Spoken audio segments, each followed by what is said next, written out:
உதயம் 91.2 சமுதாய வானொலி நிலையம்.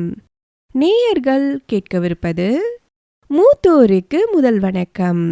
இது மூத்த குடிமக்களுக்கான சிறப்பு நிகழ்ச்சி.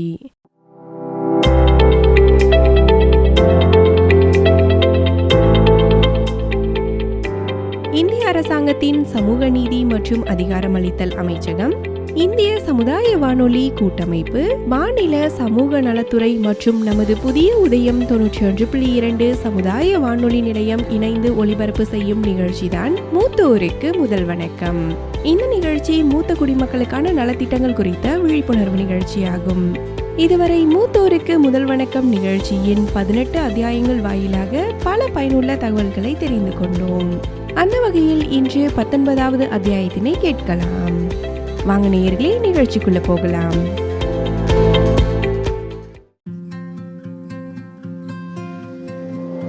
மத்திய சமூக நீதி மற்றும் அதிகாரமளித்தல் அமைச்சகம் மற்றும் இந்திய சமுதாய வானொலிகள் கூட்டமைப்பு இணைந்து வழங்கும் மூத்தோருக்கு முதல் வணக்கம்.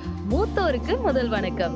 முதியோர் நலம் பேணுவோம், சமுதாய வளம் காணுவோம். இது முதியோருக்கான நலத்திட்டங்கள் குறித்து விழிப்புணர்வு ஏற்படுத்தும் சிறப்பு வானொலி தொடர். மூத்தோருக்கு முதல் வணக்கம். முதியோர் நலம் பேணுவோம், சமுதாய வளம் காணுவோம். நேயர்கள் அனைவருக்கும் வணக்கம். மூத்தோருக்கு முதல் வணக்கம் நிகழ்ச்சியுடைய 19வது அத்தியாயத்துல நாம இன்னைக்கு இணைஞ்சிருக்கோம். முதுமைங்கிறது முடிவல்ல, அதுவும் ஒரு ஆரம்பமே. முதியோர்களுக்கான உதவி, உணவு, உடை, உபகரணங்கள், மகிழ்ச்சின்னு எல்லாத்தையுமே நம்ம பார்த்து செய்யும் போதுதான் முதுமைங்கிறது ஒரு முடிவு கிடையாது, அது ஒரு ஆரம்பம் மட்டும்தான்னு அவங்களால உணர முடியும். முதுமைங்கிறது எந்த வயசுல ஆரம்பிக்குதுன்னு நிறைய பேருக்கு ஒரு சந்தேகம் இருக்கும். ஆனா உண்மையை சொல்லணும்னா முதுமைக்கு வயசு இல்ல, அது வாழ்க்கையுடைய ஒரு பருவம், அவ்வளவுதான். 58 அல்லது 60 வயசுக்கு மேலதான் முதுமை பருவம் தொடங்குதுன்ட்டு அரசாங்கம் வரையறை பண்ணியிருக்காங்க. ஆனா இது கூட ஒரு குறியீடு மட்டும்தானே தவிர வயசானவங்கன்னு சொல்லிட முடியாது. வயசை வச்சோ தோற்றத்தை வச்சோ சொல்ல முடியாத நிலைமையில எதை வச்சுதான் சொல்றது அப்படிங்கிற ஒரு கேள்வி எழலாம். ஒருத்தருடைய செயல்பாடு, இயக்கம், சுறுசுறுப்பு இதையெல்லாம் வச்சு கூட நாம அவங்கள அளவீடு பண்ணலாம். மூத்த குடிமக்கள் அதிகமா எதிர்கொள்ளக்கூடிய சிக்கல்கள்ல ஒண்ணுதான் தனிமை.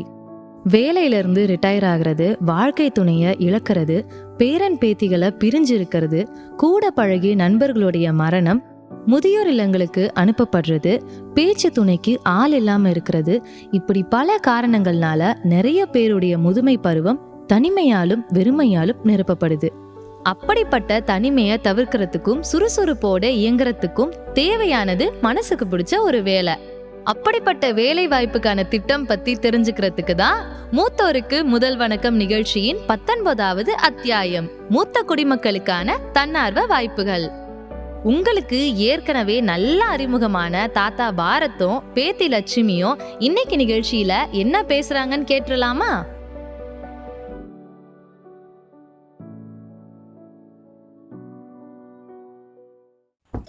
பாரத் அண்ணா, வீட்டில் இருக்கீங்களா? நான் உள்ளதான் இருக்கேன். ஆனால் இந்த காலையில் நேரத்தில் யார் கதவு தட்டுறது? பாரத் அண்ணா, கதவுக்கு பின்னாடி இருந்துக்கிட்டே என்ன விசாரிக்க போறீங்களா, இல்லை கதவை திறக்க போறீங்களா? லட்சுமி கண்ணு, லட்சுமி, வாசலில் யார் இருக்காங்கன்னு பாரு, அவங்கள உள்ள அழைச்சிட்டு வா. இதோ வர்றேன் தாத்தா, ஒரு நிமிஷம், நான் உங்களை உள்ள அழைச்சிட்டு வர்றேன். என்ன ஒரு ஆச்சரியம், எது உங்களை காலையில் நேரத்தில் இவ்வளோ சீக்கிரமாக இங்கே இழுத்துட்டு வந்துச்சு? உன் கண் பார்வை மங்கிடுச்சுன்னு நினைக்கிறேன். நீ எப்பவும் மற்றவங்களுக்கு அறிவுரை சொல்லிக்கிட்டு இருக்கிற, ஆனால் உன்னை பற்றி நீ கவலைப்படுற மாதிரியே தெரியலையே. நான் இப்போ என்ன பண்ணிட்டேன் சங்கர்? இதில் வேடிக்கை என்னன்னா, உனக்கு இன்னமும் ஞாபகத்துக்கு வரல. லட்சுமி, நீ சொல்லு, இப்போ மணி என்ன ஆச்சு? இன்னமும் இது காலையில் நேரம்னு பாரத்தை நான் நினச்சிட்டு இருக்காரு. தாத்தா, நீங்க முதல்ல கண்ணாடியை போடுங்க, அப்புறம் ஒருவேளை உங்க கண்ணுக்கு சரியா தெரியலாம். நீ சொன்னது சரிதான் லட்சுமி. இப்போ காலையில் 6 மணி ஆகுதுன்னு நினச்சேன், ஆனால் கடிகாரத்தை தலைகீழாக பார்த்துருக்குறேன். உண்மையில் மணி 9 ஆயிடுச்சு. என்ன பண்ணுறது நண்பா, வயசு ஏற ஏற இனிமே இந்த கண்ணாடி இல்லாமல் எதுவுமே செய்ய முடியாது இல்லையா? அது போகட்டும் விடு. நீ எப்படி இருக்க? எப்போ ரிட்டையர்ட் ஆன? நான் நல்லா இருக்கேன் பாரத். நான் ரிட்டையர்ட் ஆகி 8 வருஷம் ஆயிடுச்சு. இப்பெல்லாம் பெரும்பாலும் வீட்டில் தான் இருக்கேன். ஆனால் உன்னை பற்றி கேள்விப்பட்ட உடனே ஏன் என்னோட பழைய ஃப்ரெண்டை முதல்ல நான் பார்க்கக்கூடாது அப்படின்னு நினச்சேன். உன்னை பார்த்ததுல எனக்கு ரொம்ப சந்தோஷம். உன்னை சந்திச்சது என் வாழ்க்கையில் இன்னும் 2 வருஷம் சேர்த்து கிடைச்ச மாதிரி இருக்குது. அது இருக்கட்டும் தாத்தா, இன்னைக்கு ஒரு முக்கியமான நாள், உங்களுக்கு ஞாபகம் இருக்கா இல்ல அதையும் மறந்துட்டீங்களா? இன்னைக்கு அப்படி என்ன முக்கியமான நாள்? எனக்கு எதுவும் நினப்பு வரலையே. அது சரி, நீங்க உங்க பழைய ஃப்ரெண்டை பார்த்த சந்தோஷத்துல மத்த எல்லாத்தையும் மறந்துட்டீங்களா? எனக்கு ஞாபகம் வந்துடுச்சு. நாம் இன்னைக்கு வானொலி நிலையத்துக்கு போகணும். மூத்தோருக்கு முதல் வணக்கம்ன்ற நம்ம நிகழ்ச்சி ஒளிபரப்பாக போகுது. சரியா சொன்னீங்க. எல்லாரும் நமக்காக காத்துட்டு இருக்காங்க. உங்க நேயர்களை நீங்க காத்திருக்க வைக்கிறது சரியில்லை தாத்தா. அதுவும் சரிதான் லட்சுமி, நீ ஒன்றும் கவலைப்படாத. இதோ நான் ரெடி ஆகிடுறேன். சரி தாத்தா, நீங்க ரெடி ஆகுங்க, நானும் போய் ரெடி ஆயிடுறேன். பாரத் அண்ணா, கிராமத்தில் நீங்கள் செஞ்சிட்ருக்கிற வேலைகளை பற்றி கேள்விப்பட்டேன். மூத்த குடிமக்களோட வாழ்க்கை தரத்தை மேம்படுத்துறதுக்கு நீங்கள் உதவுறீங்கன்னு சொல்கிறாங்க. ஆமாம், அது என்ன உதவி? ஆமாம் சங்கர், அது அடல் வயோ அபியுத யோஜனா திட்டம். அதாவது வயசானவங்களோட வாழ்க்கை தரத்தை மேம்படுத்துறதும் அவங்களோட வாழ்க்கையை எளிமையாகவும் வசதியாகவும் மாற்றுறது தான் இந்த திட்டத்தோட நோக்கம். அப்படியா? கேட்குறதுக்கே நல்லா இருக்கே. சரி, எனக்கு ஒரு விஷயம் சொல்லு. நான் இப்போது ரிட்டையர்ட் ஆகிட்டேன். உண்மையை சொல்லணுன்னா நாள் முழுக்க வீட்லேயே உட்காந்துருக்கிறது எனக்கு சலிச்சு போச்சு. என்ன மாதிரி வயசானவங்க செய்கிறதுக்கு ஏதாவது இருக்கா? நல்லா கேட்ட சங்கர். இதை பற்றி என் பேத்தி லட்சுமி கிட்ட இன்றைக்கி நிகழ்ச்சியில் நான் கேட்குறேன். கவலைப்பட வேணாம், அவகிட்ட எல்லா விவரங்களும் இருக்குது. இன்றைக்கி நிகழ்ச்சியில் ஒளிபரப்பாகும், கேட்க மறந்துடாத. ஏன் சங்கர் மின்னல் மாதிரி வந்துட்டு உடனே கிளம்புற? அப்படி என்ன அவசரம்? உங்களோட நிகழ்ச்சியை கேட்குறதுக்கு நான் ஏற்பாடு செய்யணும் இல்லையா? என்னோட மற்ற நண்பர்களுக்கும் நான் சொல்லணும். அது மட்டும் இல்லாமல் லட்சுமி என் பக்கத்தில் உட்காந்துக்கிட்டு எனக்கு சொல்லித்தர மாட்டாளே. உங்களுக்கு என்ன, நீங்கள் வணக்கம் சொல்லி நிகழ்ச்சி ஆரம்பிச்சிடுவீங்க. வணக்கம், நான் தாத்தா பாரத் வந்துட்டேன். சரி சங்கர், நான் உன்னை நிகழ்ச்சிகளை சந்திக்கிறேன். இப்போ போய் நான் ரெடி ஆகிறேன், இல்லாட்டி லட்சுமி என்ன திட்டுவா. சரி பாரத், உன் நிகழ்ச்சிக்காக நான் காத்திருக்கேன்.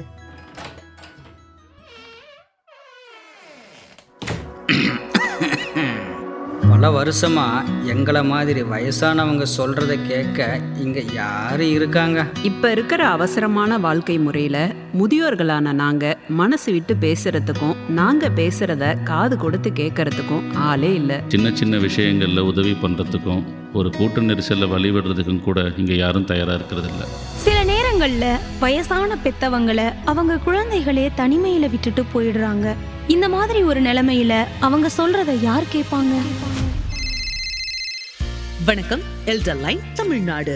நாங்க கேட்போம், எங்க எல்டர் லைன் கேட்கும் 14567 என்ற டோல் ஃப்ரீ எண்ணுக்கு காலை 8 மணி முதல் இரவு 8 மணி வரை கால் பண்ணுங்க, பயன்பெறுங்க. இந்திய அரசாங்கத்தின் சமூக நீதி மற்றும் அதிகாரமளித்தல் துறையின் அடல் வயோ அபியுத யோஜனா திட்டத்தின் கீழ் செயல்படும் முதியோர்களுக்கான உதவி மையம் எல்டர் லைன் 14567. மேலும் விவரங்களுக்கு அழைக்கவும் 14567 எல்டர் லைன் தமிழ்நாடு. என்னோட செல்ல பேத்தி எங்கே இருக்கா? நாம் இன்னும் கிளம்பலையே குட்டி பொண்ணே. தோ ஒரு நிமிஷம் தாத்தா, வந்துட்டேன். ஏற்கனவே 1 நிமிஷம் ஆயிடுச்சு, நீ எங்கே காணாமல் போயிட்ட? வாவ் தாத்தா, நீங்க இன்னைக்கு என்னை விட சீக்கிரமாவே ரெடி ஆயிட்டீங்க. ஆனா வெயில்ல இருந்து உங்களை பாதுகாக்கிற கண்ணாடியையும் தொப்பியும் நீங்க மறந்துட்டீங்க போல. அட ஆமா லட்சுமி, நல்ல வேலை ஞாபகப்படுத்தினேன். இதோ சீக்கிரமா எடுத்துட்டு வந்துடுறேன். ஓகே தாத்தா, இப்போ நீங்களும் ரெடி ஆயிட்டீங்க. இன்னைக்கு வெளியில வெயில் வேற அதிகமா இருக்கு. வாங்க நம்ம வானொலி நிலையத்துக்கு போகலாம். அப்புறம் உங்ககிட்ட பேசிட்டு இருக்கிறது நான் உங்க பிரியமான தொகுப்பாளர், உங்க தாத்தாவோட குட்டி இளவரசி லட்சுமி. அப்புறம் நான் உங்களோட இதயங்களில் ஒரு தனி இடம் பிடிச்சிருக்கிற உங்களுக்கு சொந்தமான தாத்தா பாரத்.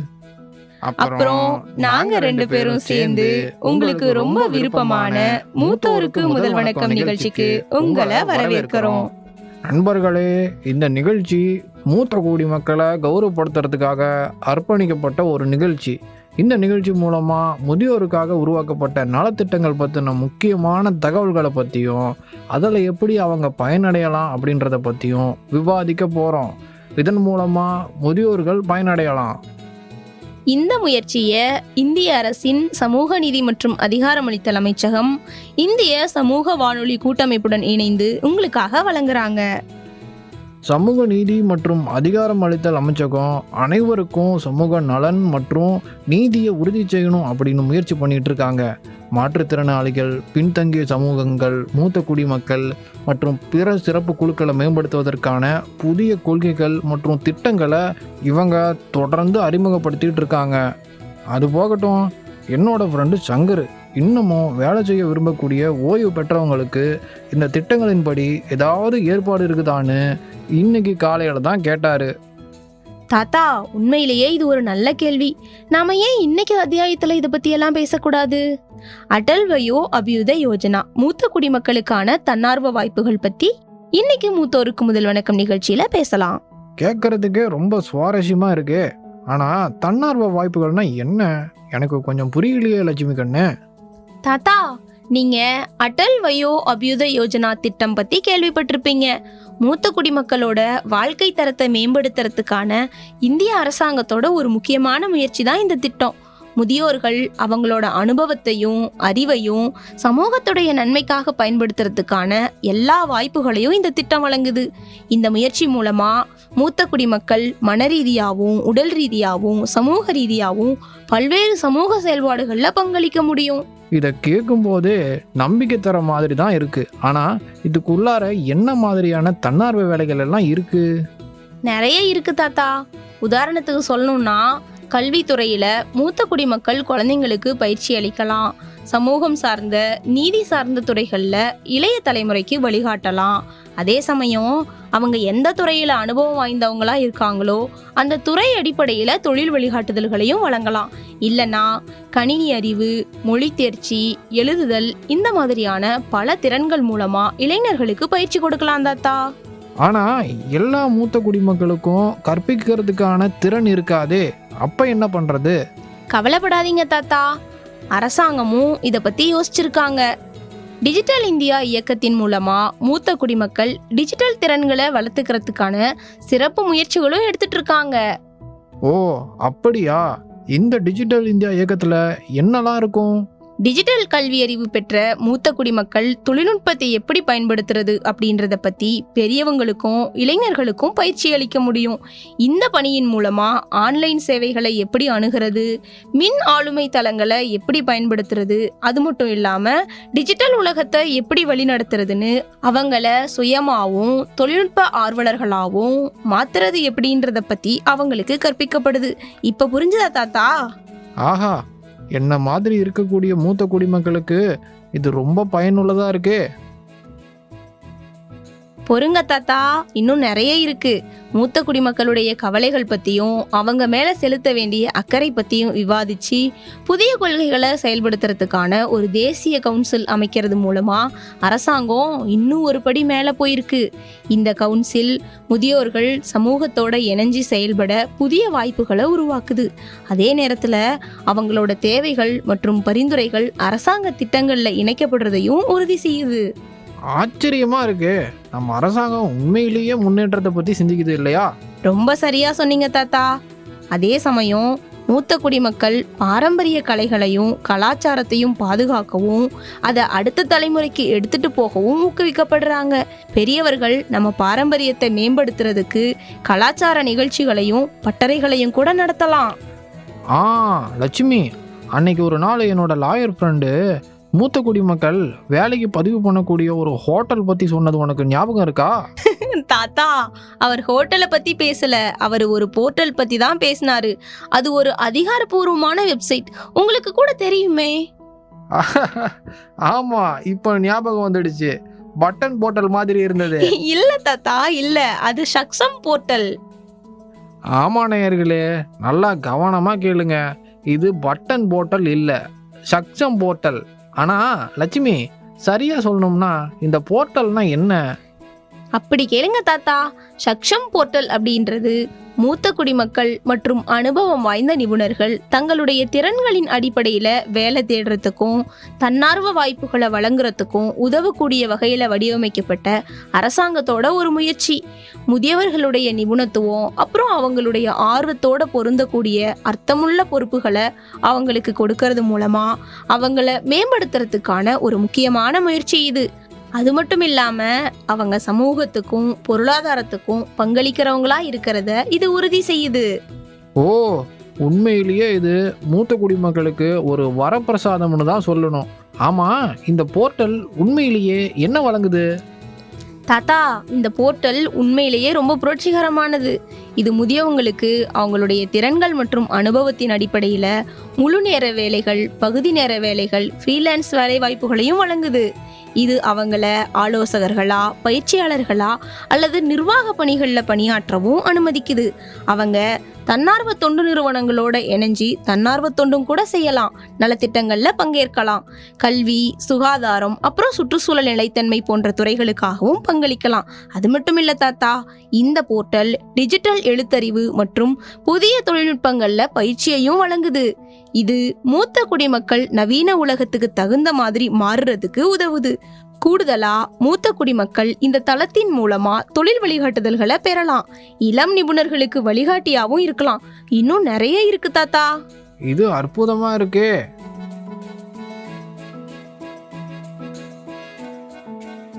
மாற்றுத்திறனாளிகள் நலம் விரும்பும் ஒரு தேசிய அமைப்பான சக்ஷம் போர்ட்டல் குறித்து பகிர்ந்து கொள்கிறார் மாநில செயற்குழு உறுப்பினர் ஸ்ரீனிவாச ராமானுஜம்.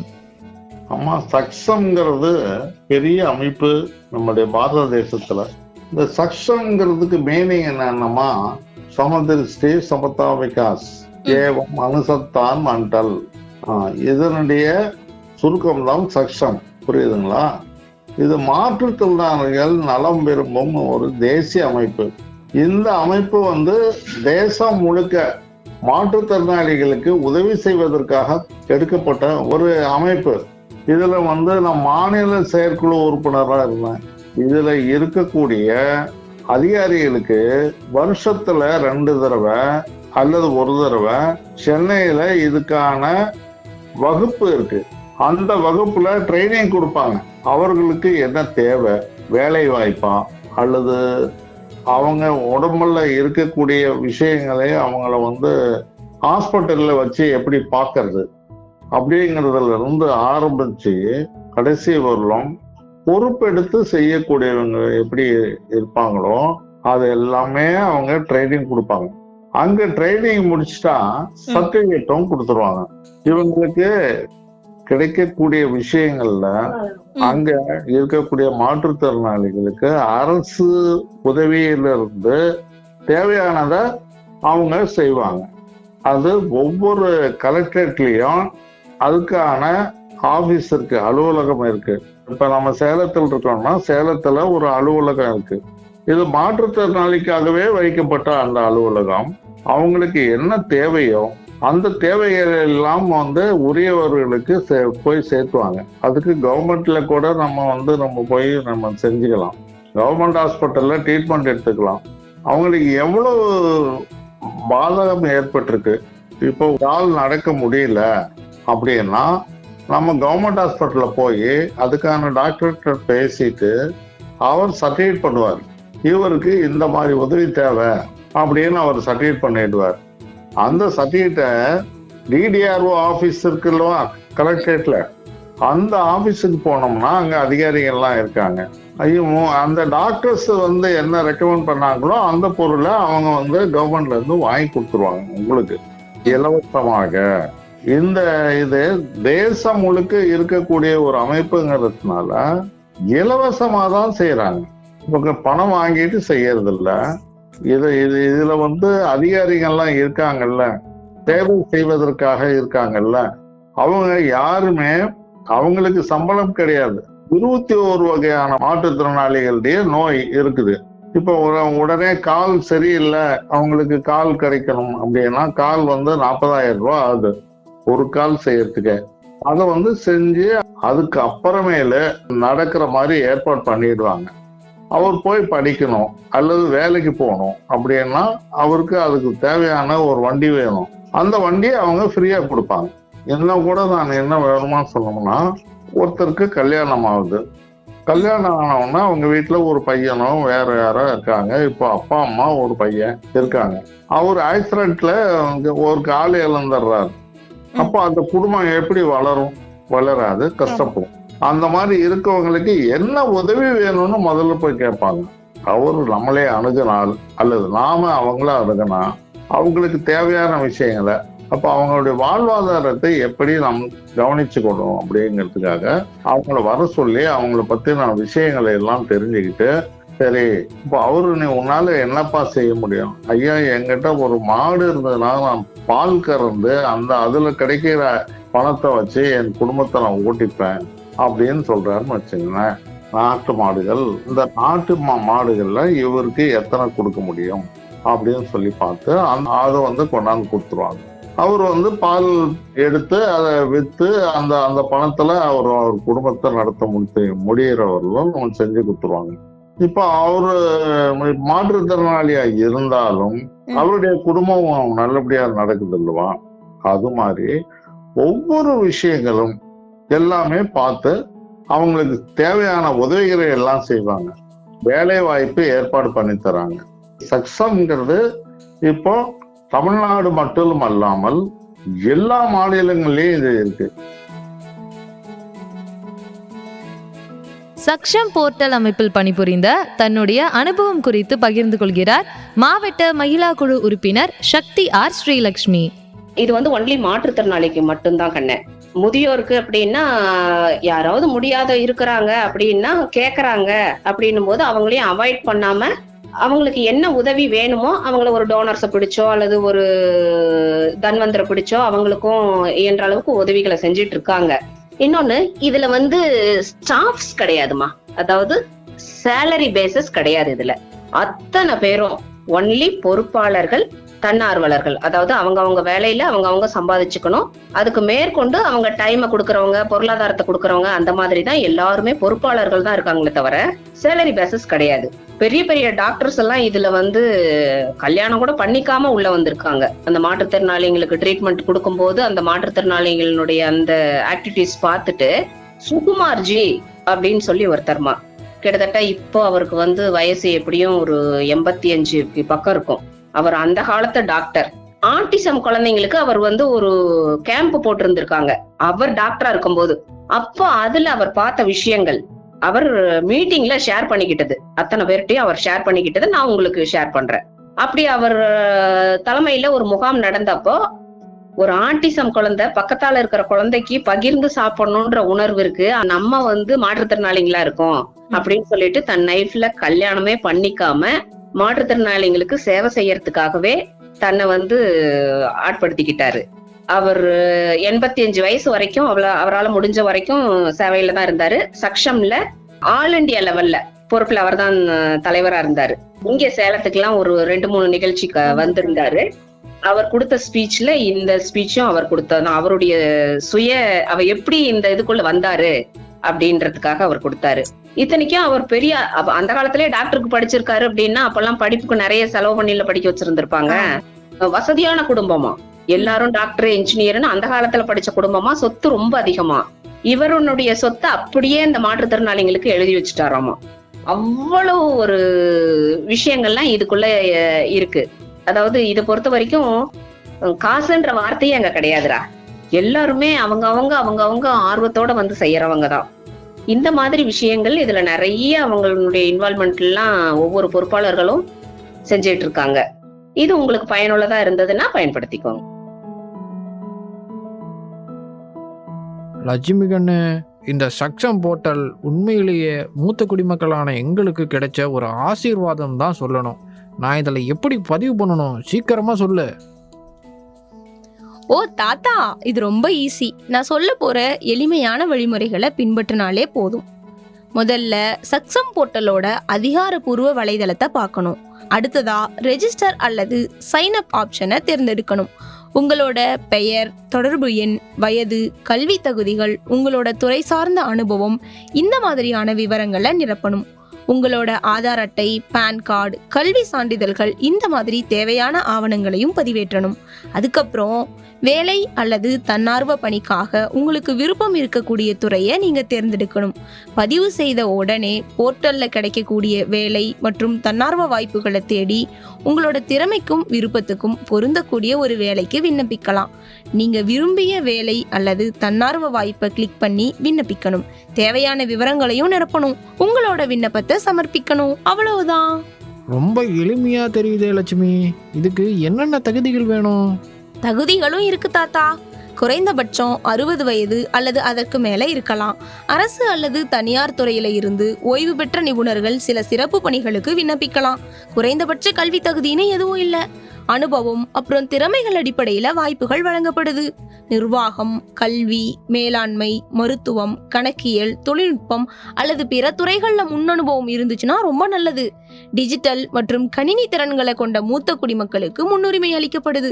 ரொம்ப முக்கியமா விண்ணப்பதாரர்கள் மனரீதியாகவும் உடல் ரீதியாகவும் வேலை செய்ய தகுதியானவங்களா இருக்கணும். இந்த மாதிரி சில அடிப்படை தகுதிகள் இருக்கு. அவ்வளவுதான் தாத்தா. ரொம்ப அருமையா இருக்கே. அருமையான முயற்சியும் கூட. இதுக்கப்புறமா சக்ஷம் போர்ட்டல் பற்றி எல்லாரும் முழுமையாக தெரிஞ்சுக்குவாங்கன்னு நான் நம்புகிறேன். சரி தாத்தா, இன்னைக்கு அத்தியாயத்தை இத்தோட முடிச்சுக்கலாமா? சரி லட்சுமி. நண்பர்களே, அடல் வயோ அபியுத யோஜனா அப்படின்றது ஒரு திட்டம் மட்டும் இல்லை. இது என்னை போல இருக்கிற மூத்த குடிமக்கள் நிறைவான வாழ்க்கையை வாழ்கிறதுக்கு உதவக்கூடிய ஒரு இயக்கம். அப்புறம் மறந்துடாதீங்க, உங்களுக்கு ஏதாவது உதவி இல்லாட்டி தகவல்கள் தேவைப்பட்டுச்சுன்னா மூத்த குடிமக்களுக்கான கட்டணமில்லா தேசிய உதவி எண் 14567க்கு நீங்கள் கால் பண்ணலாம். மூத்தோருக்கு முதல் வணக்கம். ஞானத்தின் பொக்கிஷமான மூத்தோர்கள் நம்ம பக்கம் இருக்காங்க. அவங்க தான் நம்முடைய வேர்கள், நமக்கு வழிகாட்டும் ஒளியும் கூட. அவங்க நம்ம கூட இருக்கிறது நம்ம எதிர்காலத்தை பிரகாசமாக்கும். நம்ம இந்தியா சிறந்தது. நம்ம பெரியோர்கள் தான் நம்ம பெருமை. இது நேயர்கள்ட்ட இருந்து நம்ம விடைபெறதுக்கான நேரம். மூத்தோருக்கு முதல் வணக்கம் நிகழ்ச்சியோட அடுத்த அத்தியாயத்தில் நம்ம மறுபடியும் சந்திப்போம். அது வரைக்கும் எப்பவும் சிரிச்சுக்கிட்டே இருங்க, மகிழ்ச்சியை பரப்பிக்கிட்டே இருங்க. அப்புறம் முக்கியமா உங்களை நீங்க நல்லா பார்த்துக்கோங்க.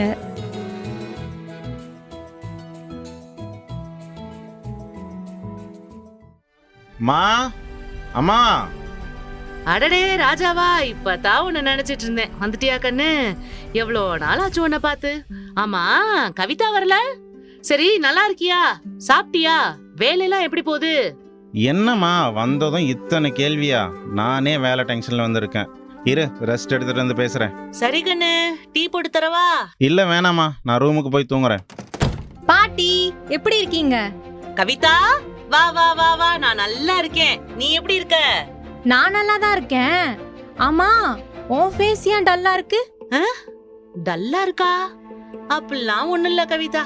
என்ன பாட்டி, அப்பா வந்ததும் பேசாம போயிட்டாரா? கஷ்டமா இருக்கா? அதெல்லாம் இல்லம்மா. என்ன பண்றது கண்ணு, அவன் வேலையை பாப்பானா என்னைய பாப்பானா? அவனுக்கும் வேலை முக்கியம்ல. புரியுது புரியுது. இத பத்தி நான் அப்பா கிட்ட பேசுறேன் பாட்டி. என்னம்மா, எதை பத்தி பேசணும்? பா, கொஞ்சம் இங்க வாங்கலேன். பாட்டிய பத்தி தான் பேசணும். ஏன்பா இவ்ளோ தூரம் வரோம், ஒரு 5 நிமிஷம் பாட்டி கூட உட்காந்து பேசலாம்ல, நல்லா பாத்துக்கலாம்ல. ஏமா, நான் தான் மாசத்துக்கு தேவையான பணம் தந்துடுறேன், மாத்திரை வாங்கி தந்துடுறேன், வாரத்துக்கு ஒரு நாள் வந்து பாக்கறேன். அப்புறம் என்னம்மா? என்னப்பா இப்படி சொல்றீங்க? என்ன கவிதா பண்றது? என்னோட ஒர்க்கும் பார்க்கணும்ல. பாட்டி கூட இருந்தா என் ஒர்க் யாரு பாக்குறது? சூப்பர்ப்பா. அப்ப நானும் ஹாஸ்டல் சேர்ந்துட்டு 3 மாசத்துக்கு ஒரு முறை மட்டும் உங்களை வந்து பாக்குறேன். அப்போ வரும்போது மட்டும் உங்ககிட்ட பேசுறேன், ஓகேவா? அது எப்படிமா? என் வயசும் உன் வயசும் ஒன்னா? ஆனா நான் எப்பவுமே எப்படி உங்க பொண்ணோ அதே மாதிரி நீங்க எப்பவுமே அவங்களுக்கு பையன் இல்லப்பா. பொருள் யாரு வேணாலும் வாங்கி தரலாம், ஆனா மனசு விட்டு பேச, பாசமா பேச அவங்க உங்களை தானே தேடுவாங்க. இரு வரேன். அம்மா, என்னை மன்னிச்சிடுமா. நான் பண்ண தப்ப உன் பேத்து எனக்கு புரிய வச்சுட்டா. பரவாயில்ல கண்ணு, இதுல என்ன இருக்கு? நான் இப்போ உன்னை ஏதாவது சொன்னேனா? இல்லம்மா, நீங்க சொல்ல மாட்டீங்க. இனிமே நீங்க சொல்ற மாதிரியும் நான் வச்சுக்க மாட்டேன். வயசாயிடுச்சுலப்பா. உன்னை அப்பப்ப கண்ணு தேடும், பிள்ளை என்ன பண்றானோன்னு தோணும். தனியா இருக்கும் போது என்னென்னவோ தோணும். அதான், வேற என்ன? எனக்காச்சும் நீ எல்லாத்தையும் பண்ணிடுற. பக்கத்து வீட்டு லட்சுமிக்கு காசு இருந்தும் ஆள் இல்ல. என்னம்மா சொல்றீங்க? அவங்களுக்கும் என்ன தேவைன்னு கேட்டு வைங்க.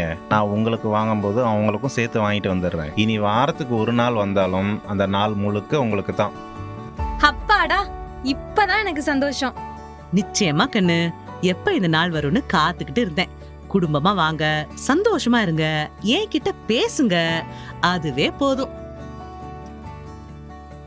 முதியோர் நம் குடும்பத்தின் அடித்தளம். மூத்தோர்க்கு முதல் வணக்கம். முதியோர் நலன் பேணுவோம், சமுதாய வளம் காணுவோம்.